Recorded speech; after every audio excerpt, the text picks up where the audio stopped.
The alarm went off at 5:47 a.m., and Marcus Webb's hand shot out to silence it before the second beep could wake Zara. He lay still for a moment in the pre-dawn darkness, listening to the familiar sounds of the old apartment building settling around him, Mrs. Chen's radiator clanking to life downstairs, the distant rumble of early morning traffic on Harrison Avenue, the whisper of his daughter's breathing from the room next door. 3 years. 3 years since he'd woken up next to someone who wasn't just empty space and grief. Marcus pushed himself up, his shoulders protesting. 42 pallets yesterday at the warehouse, each one stacked higher than regulation allowed, but that's what happened 2 weeks before Christmas. Everyone wanted their orders rushed, their deliveries expedited, their miracles performed by men whose backs were already breaking. He padded quietly to the bathroom, careful to avoid the floorboard that creaked outside Zara's door. The face in the mirror looked older than 34. Exhaustion carved into the skin around his eyes, stubble shadowing his jaw, but he kept his hair neat, his appearance together. Talia used to say he had kind eyes. He wondered if they still looked kind, or if the last 3 years had hollowed them out. The shower was quick and cold. The building's hot water didn't kick in until 6:30, and by then he needed to have Zara up, dressed, fed, and ready for Miss Rosa next door. He dried off, dressed in his warehouse uniform, navy pants, gray shirt with Crossland distribution embroidered on the pocket, and made his way to the kitchen. The kitchen was small, just enough room for 2 people if they liked each other. The linoleum was worn through in spots, the refrigerator hummed too loudly, and the cabinets didn't close quite right. But it was clean. Marcus made sure of that. Talia had always kept their home spotless, and he wouldn't let that standard slip, not for Zara. He opened the refrigerator and counted. 4 eggs left, half a gallon of milk, enough for 3 days if they were careful. Bread, peanut butter, the chicken thighs he'd gotten on sale for tonight's dinner. On the counter sat his bills, organized in order of urgency. Rent, paid yesterday, thank God. Electric, due in 5 days. Car insurance, due in 12. And the small stack he was trying not to think about. The medical bills from Talia's last hospital stay that insurance hadn't covered. $847 left in checking after rent. It would be enough. It had to be. If you're enjoying this story so far, don't forget to hit the like button and subscribe. Drop a comment telling me where in the world you're watching from. I love hearing from you. Marcus started the coffee, the cheap kind that came in a red canister, and began making Zara's lunch. PB&J, apple slices, the last of the goldfish crackers in a small baggie, and a juice box. He wrote a note on a napkin. "Have a great day, baby girl. Love you to the moon. Daddy," with a little star drawn in the corner. Zara collected these notes in a shoebox under her bed. He'd found them one evening when he was putting away laundry, dozens of napkins with his daily messages, carefully preserved like treasure. His throat had closed up so tight he'd had to leave the room. At 6:15, he knocked gently on Zara's door. "Morning, sunshine." A muffled groan answered him. He opened the door to find his 5-year-old daughter buried under her comforter, only a tuft of dark, coily hair visible. The room was small but loved. Walls painted soft purple, Talia's choice before, glow-in-the-dark stars on the ceiling, his installation after, and every available surface covered with Zara's artwork, stuffed animals, and the small library of books they'd collected from thrift stores and library sales. "Come on, Z, we've got places to be." 5 more minutes, Zara mumbled into her pillow. "That's what you said yesterday, and we both know how that turned out." Zara peeked out, one eye visible, already smiling despite herself. "You had to carry me. And you were wearing 1 shoe and no pants. Miss Rosa's still talking about it." That got a giggle. Zara sat up, her hair an absolute explosion of coils standing up at gravity-defying angles. She wore mismatched pajamas, dinosaur top, princess bottoms, because yesterday she'd insisted on making her own choices. "All right, bathroom first, then I'll help with your hair." Zara's hair was the daily mountain Marcus had learned to climb. YouTube had become his teacher, watching video after video of natural hair care, protective styling, detangling techniques. His large, calloused hands had learned gentleness, learned patience.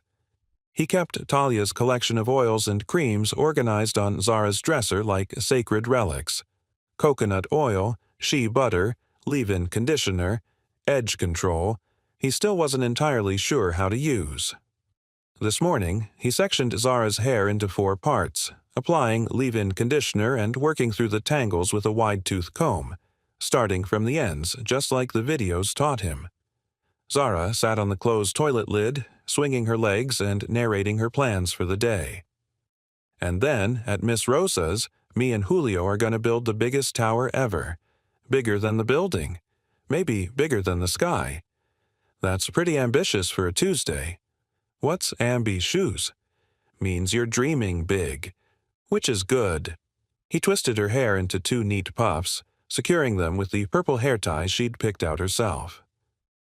What do you think? Zara examined herself in the mirror with the seriousness of an art critic. Perfect.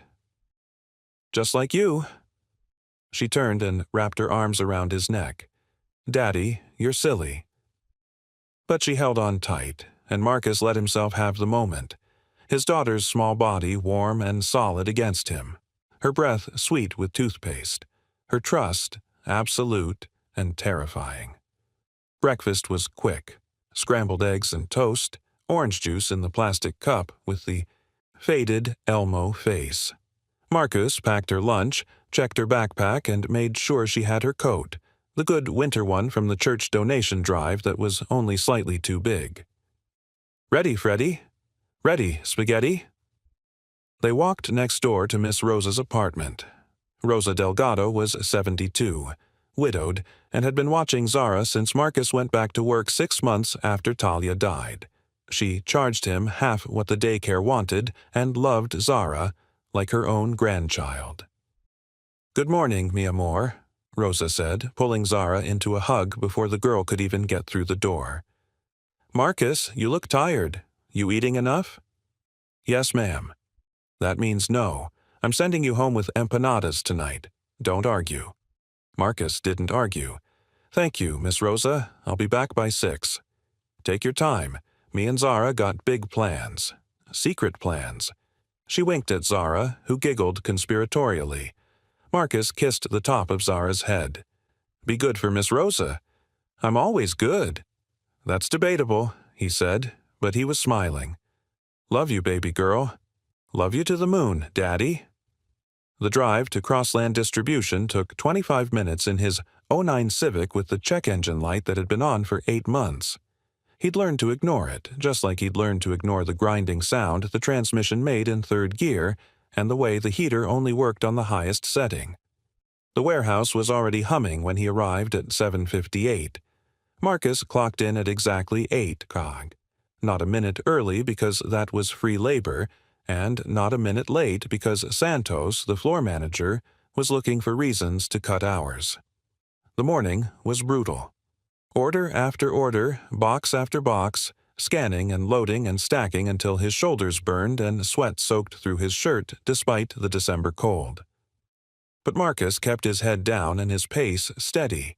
He'd been Employee of the Month twice, the plaque gathering dust at home, and he knew the value of reliability. Lunch was 30 minutes in the break room. Marcus ate the sandwich he'd packed, same PB&J he'd made for Zara, and listened to the other guys talk about their Christmas plans. Taking the kids to Disneyland, Junior said. Wife's been planning it for months. My mother-in-law's coming to stay for 2 weeks, Rashad groaned. Pray for me. Marcus stayed quiet. His Christmas plans involved whatever toys he could afford from the clearance section and making sure Zara believed in magic for at least 1 more year. By 4:30, his back was screaming. By 5 Yuxihi, he was counting down minutes. At 5:28, Santos appeared. Webb, need you to stay late. Shipment came in. Marcus's heart sank. How late? Couple hours, overtime pay. The money would help. God knows it would help. But Zara was waiting.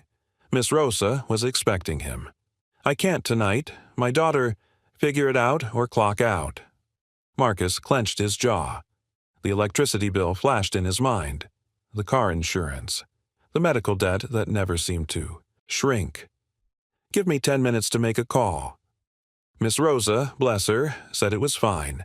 She'd feed Zara dinner, get her started on bath time. Marcus could pick her up whenever he finished. He worked until 8:15, his body running on fumes and spite. When he finally got to Miss Rosa's apartment, Zara was in her pajamas, watching a Christmas movie and fighting sleep. "Daddy!" She launched herself at him. "Hey, baby girl, I'm sorry I'm late." "It's okay. Miss Rosa let me have 2 cookies." "Just 2?" He looked at Rosa, who held up 3 fingers behind Zara's back. They made it home by 8:45. Marcus carried Zara most of the way. She was getting heavier, growing so fast it scared him, and tucked her into bed. "Daddy, will you read to me?" He was exhausted. Every muscle ached. But he picked up the worn copy of the Paper Bag Princess and read, doing all the voices, making Zara laugh even as her eyes grew heavy. "Daddy?" "Yeah, sunshine." "Are we going to have a good Christmas?" Marcus's chest tightened. "The best Christmas. Why?" "Julio said his family is going on a big trip. I just wanted to make sure we were going to have Christmas, too." "We're going to have the best Christmas ever, I promise." Zara smiled, satisfied, and let her eyes close. Within minutes, she was asleep.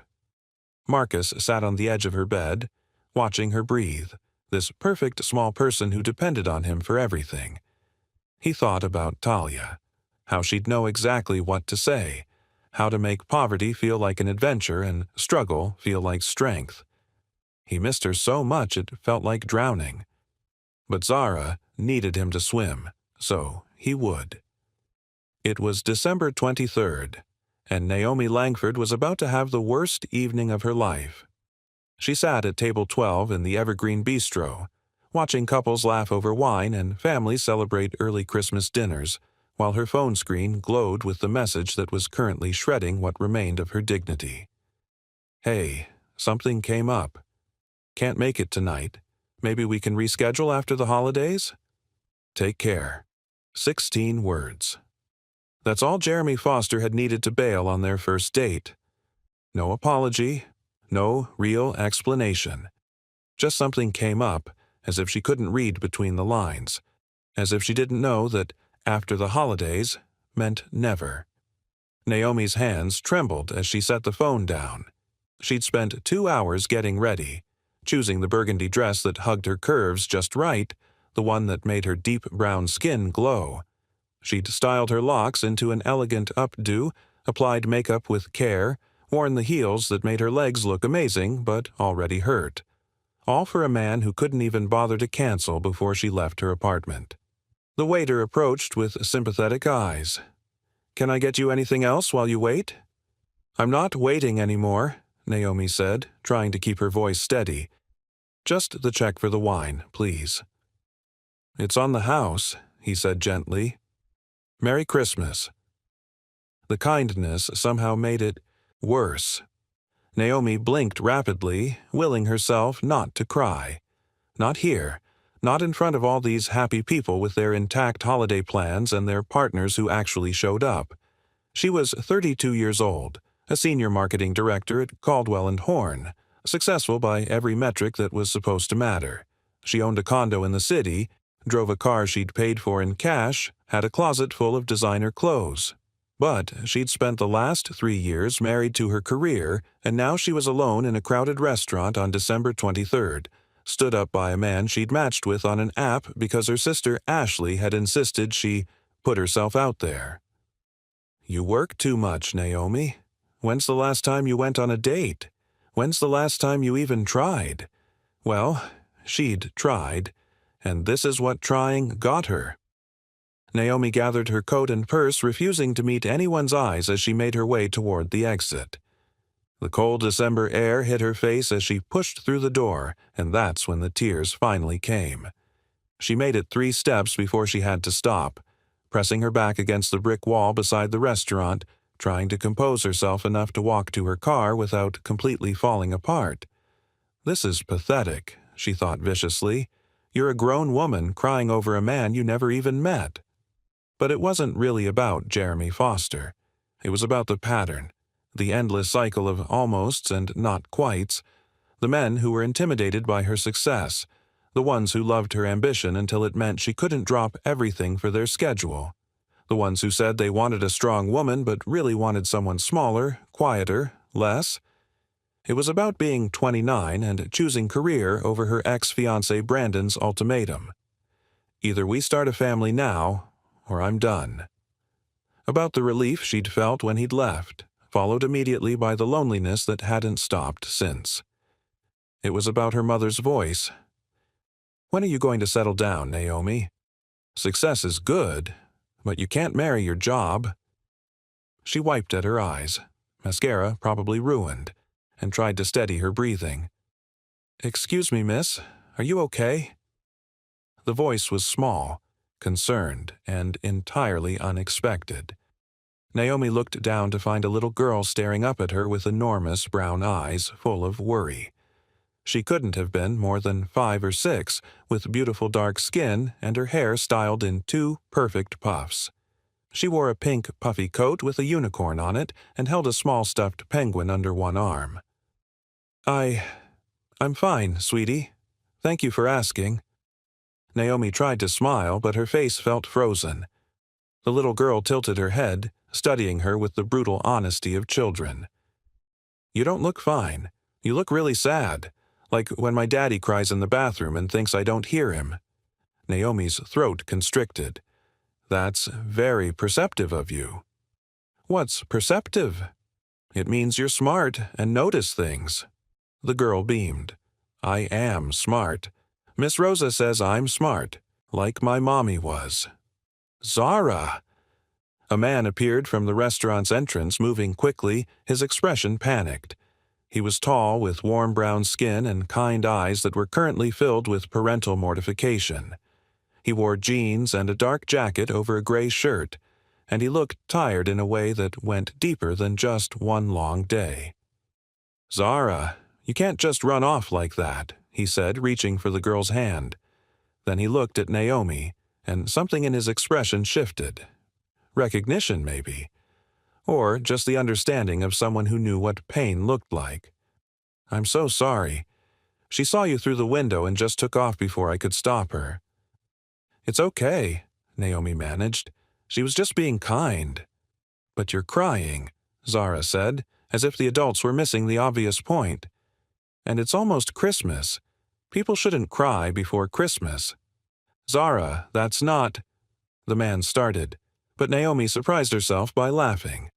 It came out wet and broken, but genuine. "You're absolutely right. People shouldn't cry before Christmas." "Are you here by yourself?" Zara asked. "Zara," her father said, a warning in his voice. "I am now," Naomi said. "I was supposed to meet someone, but they didn't come."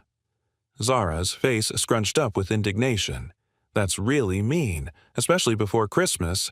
Daddy says people should keep their promises." "Your daddy's right." The man, Zara's father, looked at Naomi with genuine sympathy. "I'm Marcus Webb, and this is my daughter, who apparently moonlights as a therapist." "I don't know what that means, but it sounds fancy," Zara said. "I'm Naomi," she said, and found herself shaking Marcus's hand.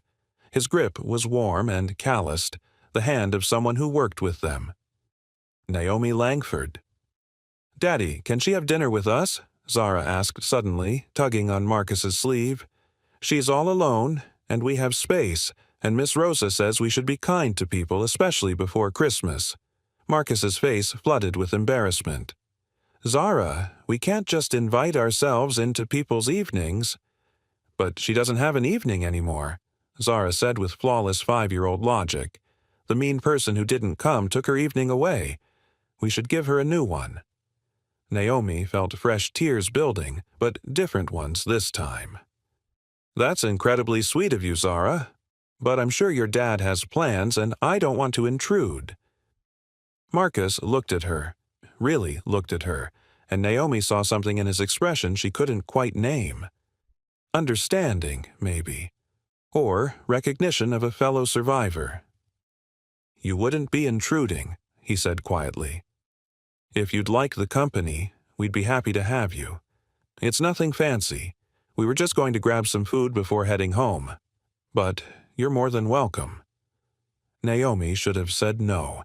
Should have thanked them politely and gone home to her empty condo and the bottle of wine she'd been saving for a celebration that never came. But Zara was looking at her with such hopeful eyes, and Marcus was looking at her with such gentle kindness, and the thought of spending the next 2 hours alone felt unbearable. "I'd like that," she heard herself say, "if you're sure I'm not imposing." "Yay!" Zara cheered, grabbing Naomi's hand without hesitation. "Come on, we're going to Rosario's. They have the best fries in the whole world." Marcus fell into step beside them as Zara led the way, chattering about the intricacies of French fry preparation. He caught Naomi's eye and smiled apologetically. "I should warn you. She doesn't have an off switch. If it gets to be too much, just say the word and I'll—" "She's perfect," Naomi said, and meant it. Rosario's was a small family diner 3 blocks away, warm and worn and smelling like comfort food. Christmas lights were strung across the windows, and a slightly crooked tree stood in the corner. They slid into a booth, Zara insisting on sitting next to Naomi, and grabbed menus. "The burgers are really good," Marcus said, and Zara wasn't kidding about the fries. "I never kid about fries," Zara said seriously. "Fries are important business." When the waitress came, Marcus ordered a burger and fries for himself and Zara to share, plus a chocolate milkshake for Zara. He'd clearly done this calculation before. The most food for the least money. Naomi ordered a chicken sandwich, then added, "And another order of fries for the table. And maybe some onion rings?" She saw something flicker across Marcus's face, pride wrestling with practicality, and added quickly, "My treat. Please. You're doing me a favor by not letting me spend Christmas Eve alone and crying." "Christmas Eve." Zara clapped her hands. "I didn't know that was a thing." "It's definitely a thing," Naomi said. "Very official." As they waited for food, Zara peppered Naomi with questions. What was her favorite color? Burgundy. Did she like unicorns? Very much. Did she have any kids? No, just me. Did she have a dog? No, but I've been thinking about getting one. "We can't have a dog," Zara said sadly. "Our apartment is too small, and Daddy works too much. But someday maybe." Marcus cleared his throat. "I don't work that much."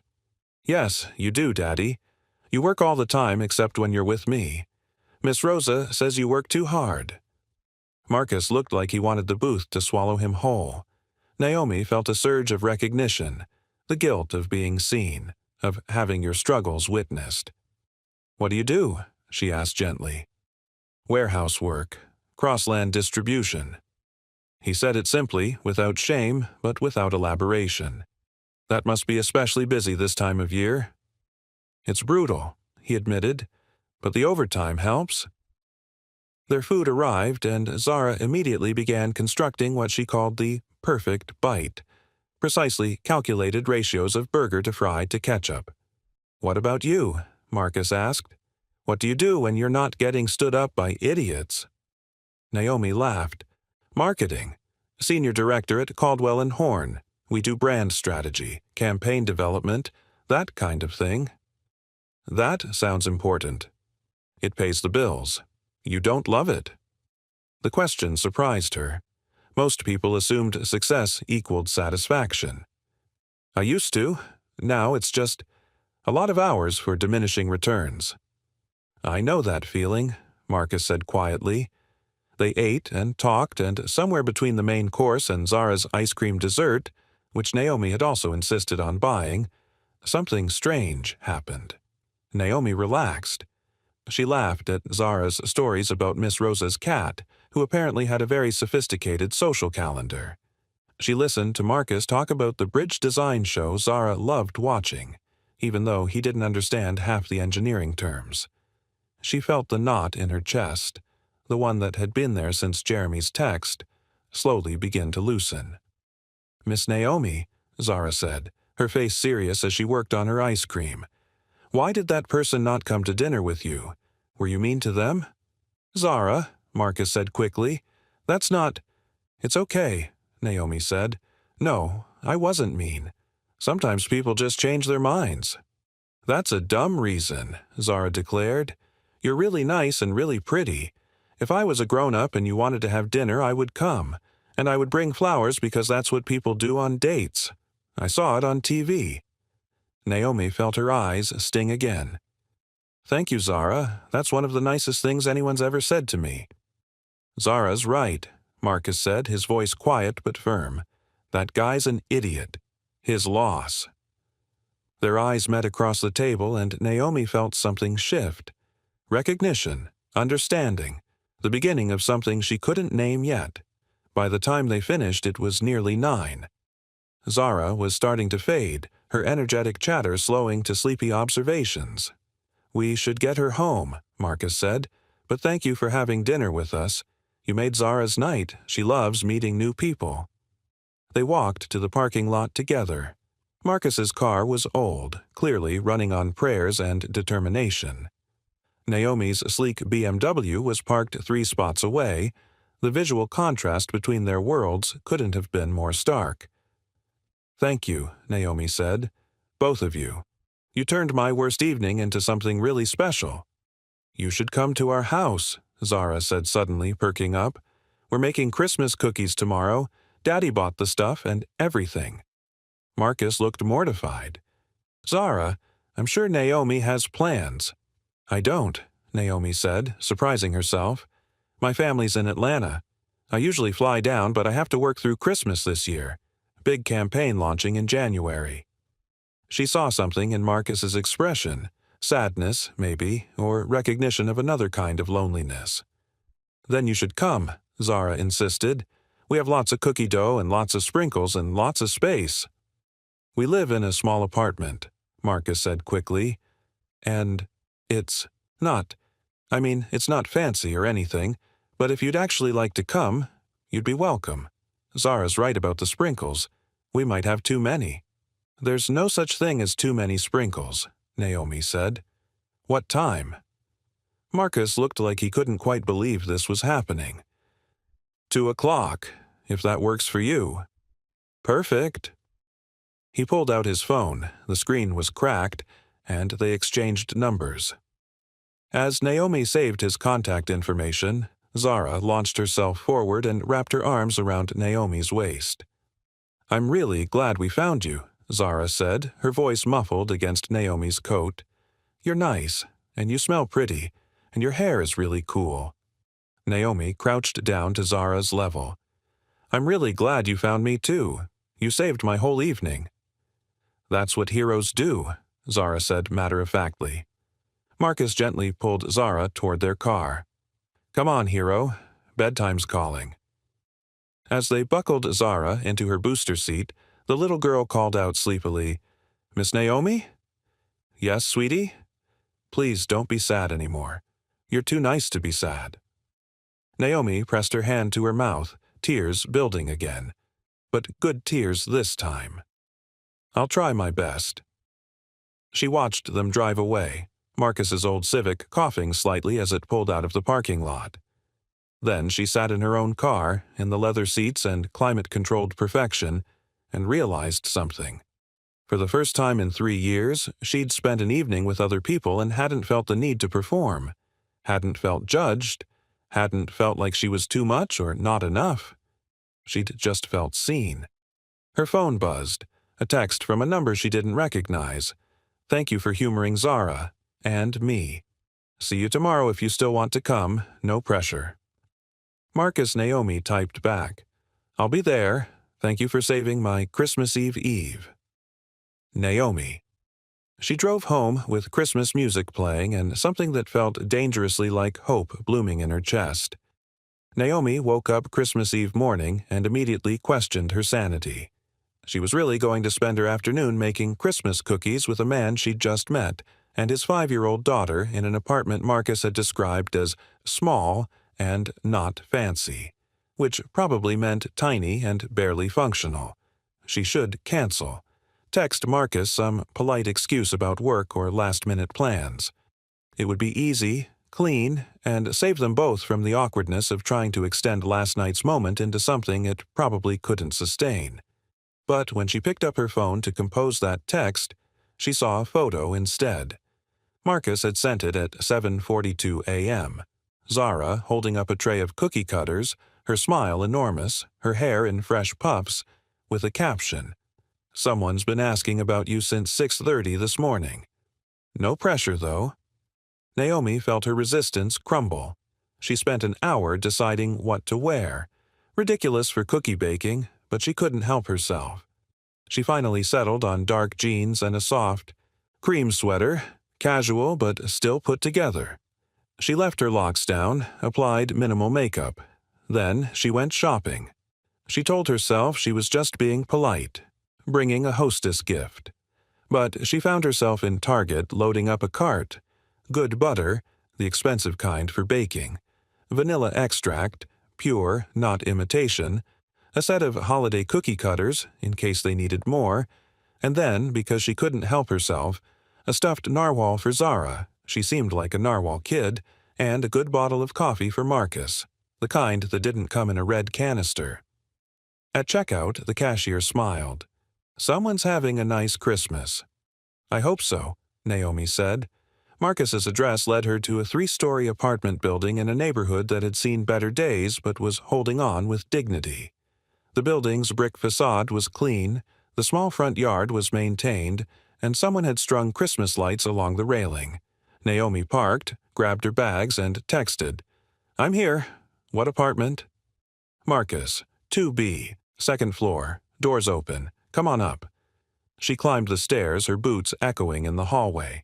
From behind door 2B, she could hear music, Christmas songs, and Zara's voice singing along, slightly off-key and absolutely joyful. Naomi knocked. "She's here!" Zara's shriek was followed by thundering footsteps. The door flew open to reveal Zara wearing an apron that said Grandma's Little Helper, clearly inherited from someone, and already dusted with flour. "Miss Naomi, you came. I told Daddy you would come, but he said maybe you'd be busy, but I knew you'd come." "I wouldn't miss it," Naomi said, and realized she meant it. Marcus appeared behind Zara, wiping his hands on a dish towel.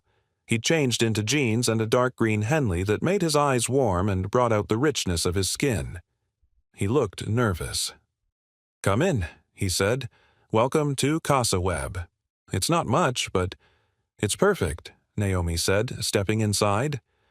And somehow, despite the cramped space and worn furniture and obvious signs of making do, it was. The apartment was tiny, a small living room that flowed into an even smaller kitchen, a narrow hallway leading to what were probably 2 bedrooms and a bathroom. But it was clean and loved. Children's artwork covered the refrigerator. Books were stacked on every available surface. Photos lined the walls. Zara at various ages, Marcus with Zara, and several of a beautiful woman with warm eyes who must have been Zara's mother. A small Christmas tree stood in the corner, decorated heavily on the bottom, clearly Zara's work, and more sparsely on top, Marcus's reach. Homemade ornaments hung alongside drugstore bulbs and a strand of lights that blinked irregular. It was the most beautiful Christmas tree Naomi had seen in years. "I brought supplies," Naomi said, holding up her bags. "I hope that's okay. I wasn't sure what you needed." Marcus looked in the bags and his expression shifted. Surprise, gratitude, and something that looked like embarrassment. "You didn't have to do that. This is too much." "It's not too much. It's baking supplies and some bad coffee." She caught his eye. "Let me do this, please." After a moment, he nodded. "Thank you." "Narwhal." Zara had discovered the stuffed animal. "Daddy, look, it's a narwhal. They're the unicorns of the sea." That's exactly what they are, Naomi said. I thought you might like a friend. Zara clutched the narwhal to her chest. I love him. His name is Sparkle. Sparkle is a great name, Naomi said seriously. Okay, what do we say, Z? Marcus prompted. Thank you, Miss Naomi. You're the best. Zara threw her arms around Naomi's legs in a fierce hug. Naomi felt something crack open in her chest. When was the last time someone had hugged her like this, with complete trust and uncomplicated affection? All right, Cookie Master, Marcus said. Show Miss Naomi your setup. The kitchen was organized chaos. Marcus had cleared the small counter space and laid out ingredients: flour, sugar, eggs, and the cheapest brand of vanilla extract. He'd borrowed cookie cutters from Miss Rosa next door and had a handwritten recipe, in careful, neat script, taped to the cabinet. My wife's recipe, Marcus said quietly when he caught Naomi looking. Her handwriting. I keep it here. It's beautiful, Naomi said. The handwriting and the recipe. Mommy made the best cookies, Zara said matter-of-factly. Daddy says mine are almost as good, but I think he's just being nice because I'm little.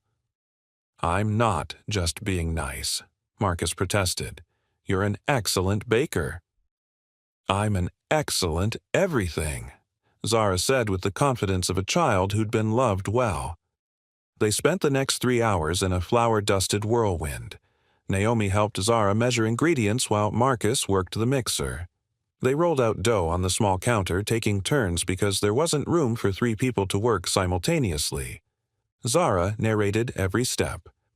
Now we're making the dough sleepy by putting it in the fridge. Now we're waking it up by rolling it flat. Now we're making shapes because cookies should be interesting, not boring circles. Naomi found herself laughing more than she had in months. When Zara insisted on making a cookie that was half star, half tree, Marcus helped her carefully cut and combine shapes.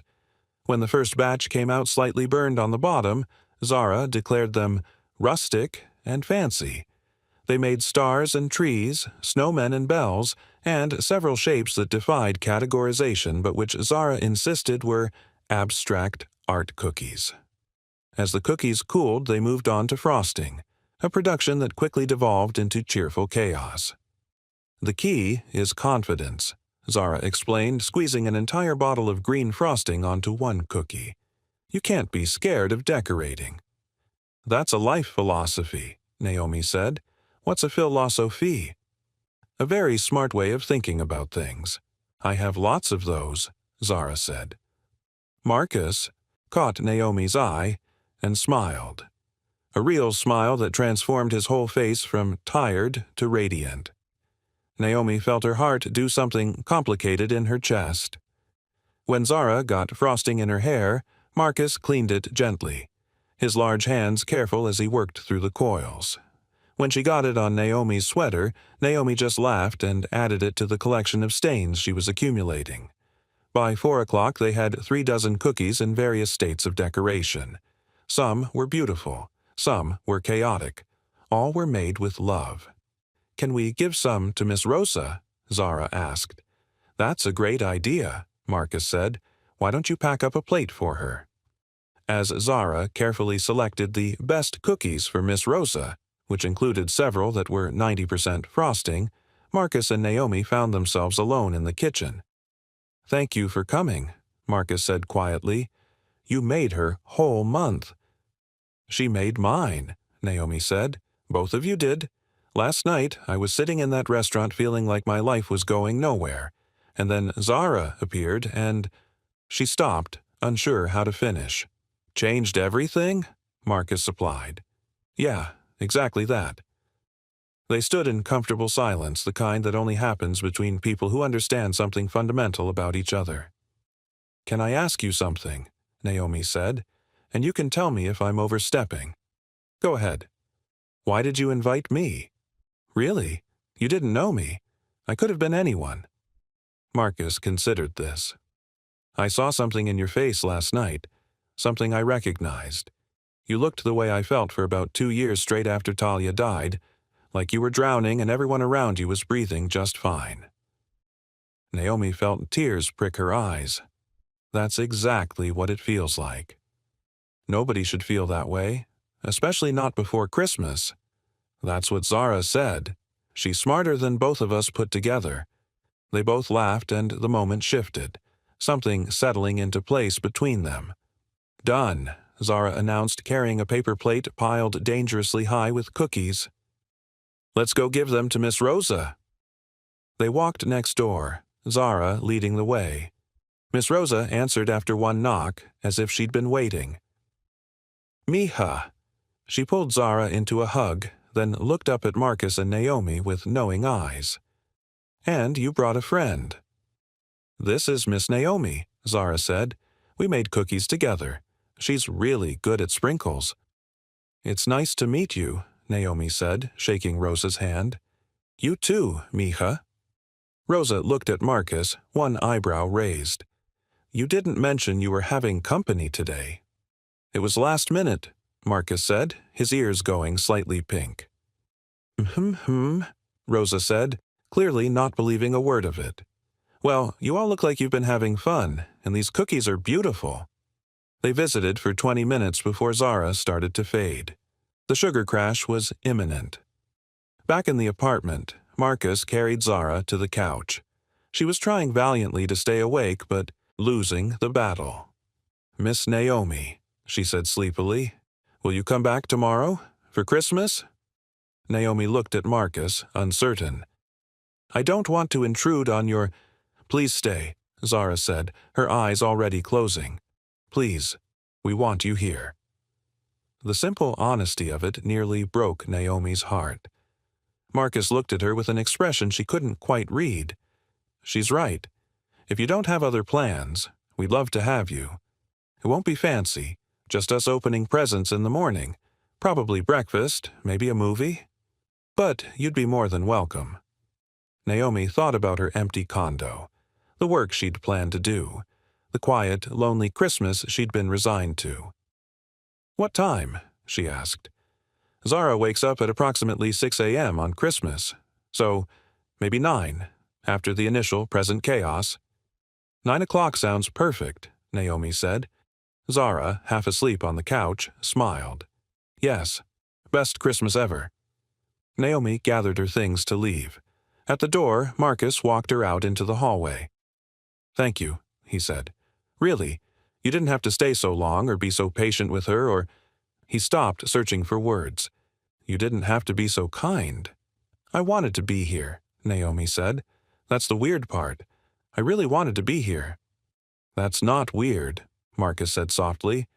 At least, I hope it's not, because I wanted you here too.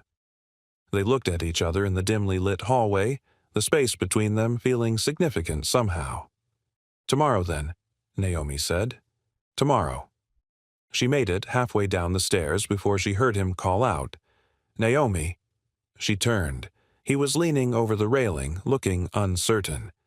I'm really glad Zara saw you through that window last night. Naomi smiled. So am I. She drove home as the sun set. Christmas Eve settling over the city in shades of purple and gold. Her phone dinged with a text from Ashley. Hope you're okay after last night. Want to talk? Naomi stared at the message for a long moment, then typed back, I'm better than okay. I'll explain later. Merry Christmas, Ash. In her condo, surrounded by her expensive furniture and designer everything, Naomi looked at her phone's photo gallery. She'd taken pictures today, Zara covered in frosting, Marcus laughing as he tried to fix a collapsed cookie, the three of them in the tiny kitchen, flour-dusted and happy. She set one as her lock screen. Zara beaming at the camera, Marcus beside her with his arm around her shoulders, and Naomi on Zara's other side, all of them smiling like they'd known each other for years instead of hours. It was the best photo she'd taken in years. Her phone buzzed again. Marcus. Zara wanted me to tell you that Sparkle the Narwhal is already her favorite. She's taking him to bed with her. Thank you for today. Really? Naomi. Thank you. See you in the morning. Tell Zara and Sparkle good night for me. Marcus. "Will do. Sleep well, Naomi." She fell asleep that night with a smile on her face and hope in her heart. Sometimes the worst evenings lead to the best mornings. Sometimes rejection opens doors we didn't know existed. And sometimes a 5-year-old girl with perfect puffs and an enormous heart sees exactly what the universe is trying to tell us, that we're meant to be found. Christmas morning arrived with Zara's squeals at precisely 6:04 a.m. "Daddy, Daddy, Santa came. He really came." Marcus dragged himself out of bed, his back still protesting from yesterday's overtime shift, and found his daughter bouncing in the living room doorway, Sparkle the narwhal clutched in one hand. "Did you check?" he asked, rubbing his eyes. "No. We have to do it together. That's the rule." But she was practically vibrating with excitement. They walked into the living room together, and Marcus watched Zara's face light up like the sun. Under the tree were the presents he'd carefully wrapped after she'd fallen asleep, a few small toys from the clearance section, new markers and a coloring book, socks with unicorns on them that she'd pointed out at Target weeks ago. Not much, but enough to make her believe in magic for one more year. "Daddy, he came. I knew he would come." She launched herself at Marcus and he caught her, holding her tight. "Of course he came. You've been such a good girl this year." "Can we open them now, please?" Marcus checked his phone. 6:07 a.m. "How about we open one now and save the rest for when Miss Naomi gets here?" Zara's eyes went even wider. "She's really coming. I thought maybe I dreamed it. She's really coming. At 9 o'clock. That's forever away. That's 3 hours. Pick one present to open now." Zara selected her gift with the seriousness of a Supreme Court justice, finally settling on the one wrapped in snowman paper. Inside was the coloring book, a fancy one with intricate designs, and the marker set. "This is perfect." She immediately sat down and began coloring, Sparkle positioned carefully beside her as a supervisor. Marcus made coffee, the cheap kind because he was saving the good stuff Naomi had brought for when she arrived, and sat on the couch, watching his daughter color and narrate a complex story about a unicorn princess who was also a detective. His phone buzzed. A text from his mother-in-law, Diane. "Merry Christmas, Marcus. Give Zara our love. We're sorry we couldn't make it this year." Marcus Webb, a 32-year-old warehouse worker and single father, had been surviving, not living, for 3 years since his wife Talia died from a rare autoimmune disease. Raising his 5-year-old daughter Zara alone in a small Florida apartment, Marcus poured all his energy into being the best father he could be, with help from his elderly neighbor Miss Rosa. But the joy had gone out of life. He was simply going through the motions. On Christmas Eve, everything changed. Naomi Langford, a 34-year-old successful marketing executive, sat alone at Rosario's restaurant, stood up by yet another blind date. As she cried outside, young Zara spotted her, through the window, and insisted on helping. "Can we join you?" became the question that would transform 3 lives. What started as a simple act of kindness, Marcus and Zara sharing their dinner with a heartbroken stranger, quickly blossomed into something profound. Naomi connected instantly with both father and daughter, seeing past Marcus's modest circumstances to the devoted parent and kind man beneath. For the first time in 3 years since her ex-fiancé Brandon had given her an ultimatum between marriage and her career, Naomi felt like she belonged somewhere. Their connection deepened over Christmas. Naomi spent the entire day with Marcus and Zara, bringing thoughtful gifts, including a deluxe art set for Zara and a book on bridge engineering for Marcus, showing she'd actually listened to who they were. For Marcus, it was the first Christmas since Talia's death that felt like living rather than surviving. For Naomi, it was the first time she'd felt part of a family in years. The following days passed in a blur of unexpected joy. Naomi returned on the 26th, 27th, and 28th, seamlessly fitting into their lives. When they finally had time alone, both confessed their fears and feelings. Marcus hadn't kissed anyone since Talia died. Naomi hadn't let anyone close in over a year, but they tried anyway, sharing a kiss that felt like coming home. Then reality crashed in. On January 7th, Naomi's boss offered her a promotion to senior VP, but it required relocating to Chicago for 6 weeks minimum, starting immediately. Faced with choosing between her career and this fragile new relationship, Naomi panicked. Marcus, terrified of being the reason she gave up her dreams and fearful she'd leave anyway, pushed her away. In a devastating fight, old wounds and fears surfaced. Naomi fled to Chicago, convinced she'd made the right choice. Marcus stayed behind, convinced he'd protected everyone. Both were miserable. Naomi threw herself into the Cordova campaign but couldn't escape the emptiness. Marcus watched Zara grow quieter and sadder, her sparkle fading. When Zara got the flu and cried for Naomi in her fever, Marcus finally broke. At 2:13 a.m., Naomi called in response to his desperate text, and they both admitted the truth. They'd been terrified and stupid, and they wanted each other more than they wanted to be safe. Naomi flew home that weekend. The reunion at the airport, Zara launching herself into Naomi's arms, Marcus's tears, their reconnection, felt like breathing again. They made a pact, no more pushing away, no more running. They would face difficulties together. Over the next 4 weeks, they maintained their relationship through video calls and weekend visits while Naomi finished the Chicago assignment. When the campaign proved successful, Naomi negotiated remote work 4 days a week, choosing to build her life around what mattered most. She moved in with Marcus and Zara, embracing the chaos of their tiny 2-bedroom apartment. The following months brought growth and adjustment. Naomi learned to balance her career with family life, never missing Zara's kindergarten events while maintaining her professional excellence. Marcus got promoted to shift supervisor. Zara gave Naomi the title Naomi Mom, acknowledging that while Talia would always be her mother, Naomi held her own special place in her heart. They found a bigger apartment together, a fresh start for their blended family. 6 months after Naomi moved in, on a quiet evening in their new home, Marcus proposed with a sapphire ring. Naomi said yes without hesitation, and Zara immediately asked if she could be in the wedding. Their small September wedding was beautiful, with Zara insisting on being both flower girl and ring bearer. 3 months later, on Christmas Eve, exactly 1 year after they'd first met, they gave Zara the news. She would be a big sister.